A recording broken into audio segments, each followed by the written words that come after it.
mwana wa Mungu, dhambi haimnyimi mtu kwenda mbinguni tu, bali inamnyima vile viwango vya maisha alivyopangiwa na Mungu.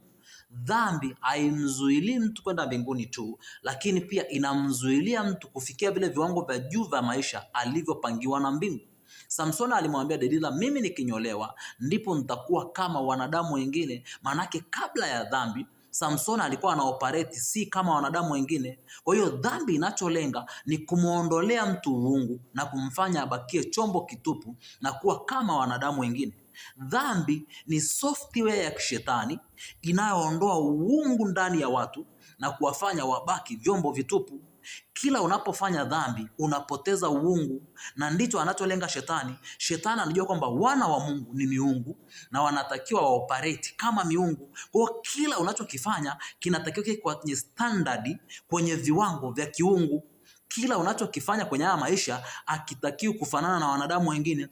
Sasa dhambi inapokuja inacholenga ni kukushusha. Haitakunyima tu kwenda mbinguni. Usiseme nitafanya dhambi kisha nitatubu. Ni kweli utatubu, lakini viwango vya kimaisha, viwango vya kutenda kwenye lile kusudi uliloagizwa na mbingu vitakuwa vya chini. Lazima uikatae dhambi ili uweze kuishi kwenye viwango vya juu. Kila kuishinda dhambi ni kutunza uungu ndani yako na kutembea kwenye viwango vya juu vya kimaisha katika jina la Yesu. Amen.